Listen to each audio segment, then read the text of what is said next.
বাংলাদেশের অন্তর্বর্তীকালীন সরকারে নোবেল বিজয়ী অর্থনীতিবিদ মোহাম্মদ ইউনূসকে প্রধান উপদেষ্টা করায় অভিনন্দন জানিয়েছেন মালয়েশিয়ার প্রধানমন্ত্রী আনোয়ার ইব্রাহিম। শুক্রবার ৯ আগস্ট মালয়েশিয়ার প্রধানমন্ত্রী তার এক্স হ্যান্ডেলে করা এক পোস্টে ডক্টর ইউনূসকে অভিনন্দন জানান।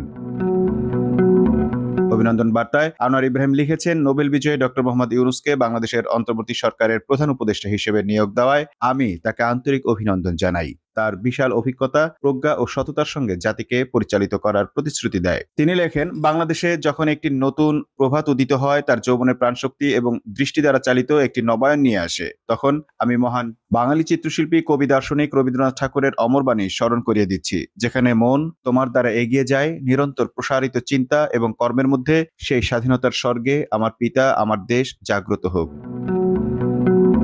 তিনি আরো লেখেন, ইতিহাসের এই গুরুত্বপূর্ণ মুহূর্তে আমি বাংলাদেশের জনগণের প্রতিটি সাফল্য এবং উজ্জ্বল ভবিষ্যৎ কামনা করছি। বৃহস্পতিবার ৮ আগস্ট রাত ৯টার পর অন্তর্বর্তীকালীন সরকারের প্রধান উপদেষ্টা হিসেবে শপথ নেন শান্তিতে নোবেলজয়ী অধ্যাপক ডক্টর মোহাম্মদ ইউনূস। শপথ বাক্য পাঠ করান রাষ্ট্রপতি মোহাম্মদ শাহাবুদ্দিন।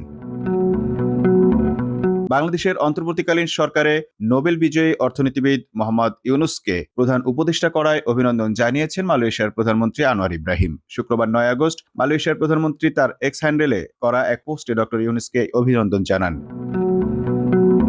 অভিনন্দন বার্তায় আনোয়ার ইব্রাহিম লিখেছেন, নোবেল বিজয়ী ডক্টর মোহাম্মদ ইউনূসকে বাংলাদেশের অন্তর্বর্তী সরকারের প্রধান উপদেষ্টা হিসেবে নিয়োগ দেওয়ায় আমি তাকে আন্তরিক অভিনন্দন জানাই। তার বিশাল অভিজ্ঞতা, প্রজ্ঞা ও সততার সঙ্গে জাতিকে পরিচালিত করার প্রতিশ্রুতি দেয়। তিনি লেখেন, বাংলাদেশে যখন একটি নতুন প্রভাত উদিত হয়, তার যৌবনের প্রাণশক্তি এবং দৃষ্টি দ্বারা চালিত একটি নবায়ন নিয়ে আসে, তখন আমি মহান বাঙালি চিত্রশিল্পী, কবি, দার্শনিক রবীন্দ্রনাথ ঠাকুরের অমর বাণী স্মরণ করিয়ে দিচ্ছি, যেখানে মন তোমার দ্বারা এগিয়ে যায়, নিরন্তর প্রসারিত চিন্তা এবং কর্মের মধ্যে সেই স্বাধীনতার স্বর্গে আমার পিতা, আমার দেশ জাগ্রত হোক।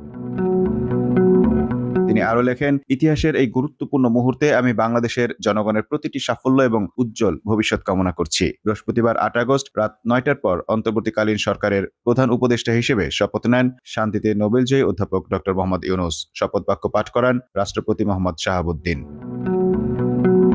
Mamun Mahfuz, time news desk.